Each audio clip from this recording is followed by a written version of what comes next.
Booster Gold here, and I'm at the Jim and Dan Toy Expo down here in Dayton, Ohio. And I've been from one end of the time stream to the other, and I'm here with one of my favorite people.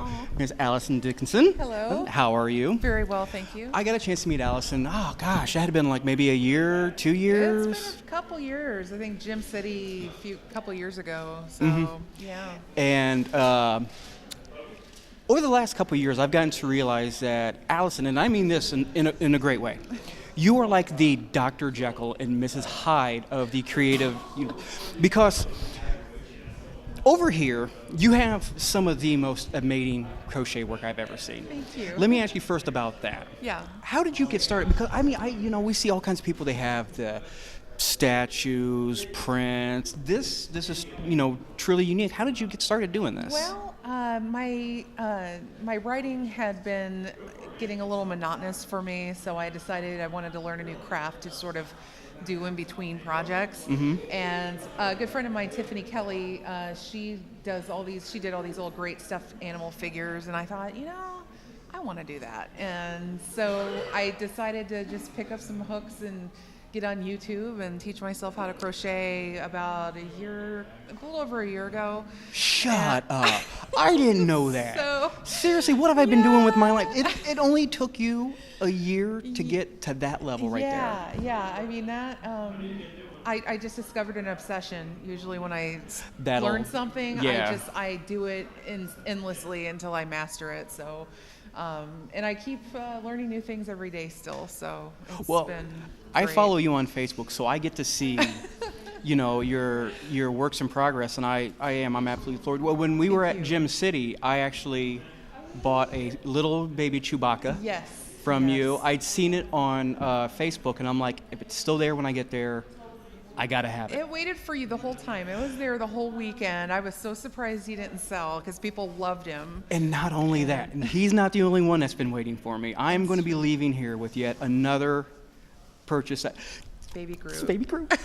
I've seen her working on this for like the past month or so, and I'm just like, again, if it's there, and when I saw her, I'm like, I picked it up. I'm like, how much doesn't matter. I have to have it. He belongs to you now, so. But coming to the Mrs. Hyde part, you may be looking at all this gorgeous crochet work, and you think to yourself, that seems like a nice, sweet, lovable lady with not a mean streaker in her. Yeah, well. Bull! Because let me tell you, actually the first time I met her was I purchased this book right up here that you helped co-write, The Oilman's Daughter. Oilman's Daughter, that's That was the first one that I got. Yeah. And I absolutely loved it. It was a great steampunk story. It was, especially for steampunk, it was pretty original. Yeah. The concept was great. Yeah. So I purchased that book, read it, loved it, and then I found out she wrote this book called Strings. Yeah. And I'm like, I love her writing. I legitimately love her writing. And it's like, oh, it's a horror book. She wrote a horror book. How adorable. Yeah. So I bought it. Messed me up. No, this is not acting. Yeah. I loved it. Look, I've read King, I've read Gaiman, and I read them, and they're great, and I'm like, that's a little creepy. I read that, and I'm like, oh my God. It's pretty sick. I completely cop to that. It is a disgusting. Oh. But yeah. Where did that come from? I have no idea.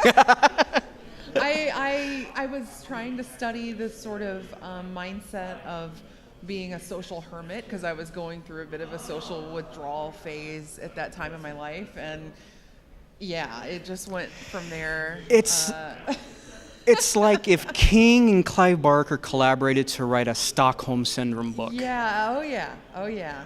And I have a sequel coming out in July. I know, that's why I'm excited. Yes, tell me a little bit about the sequel. Yeah, the sequel's called The Moon Gone Dark, and it pretty much picks off where Strings left off and just sort of carries these characters into even further twistedness.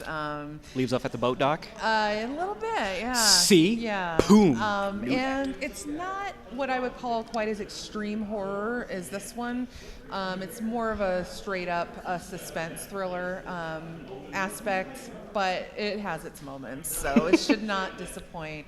But I was in a special place when I wrote this book that I don't know if I could get back to again. So, you know. Well, that's not the only thing you've got coming up. Yeah. When you told me about this, I thought it was fantastic.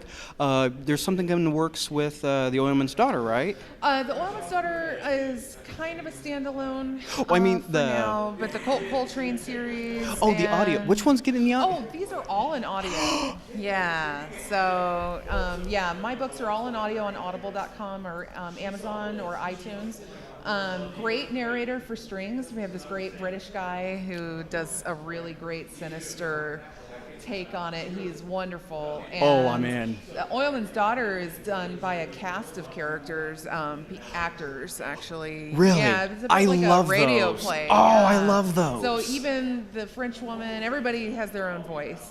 And then the 2 cult books are done with a great guy as well, who just really takes on this sort of hard-boiled detective sound. So yeah. So, but the next thing on I have other books I work on. I have an agent, and so I'm trying to get a book deal with her through her, and so I've been working on a lot of stuff with that, and so I have an agent. Just I'm big time now. I have it. Fingers crossed. No, you really do deserve it. And I'm not, a lot of times when you watch a show, you're just like, oh, the guy's being nice because, they're on camera. No. I really did. Strings is really good. If you get a chance to run into this fantastic person right here, you can't buy this because this is mine. Yeah, exactly. But you check out. That's what's great. You can come to her table, and there's stuff for the kids, and there's stuff for the grown-ups and their parents. And their parents. Yeah. But yeah, I really do, because if anyone who's ever watched the show before knows, I still appreciate books. I love books. These are great. All of them are great. Thank you. And mention once again, because I want to know so I can watch later, because I want to listen to the audiobook with the creepy British guy. Where can they find the audiobooks of these at? Oh, Audible.com, Amazon, and iTunes. There you go. So, yeah. Allison, thank you I'm just going to Thank go you. right now. No, I'm going to. It was a lot of Thank fun you talking so to you.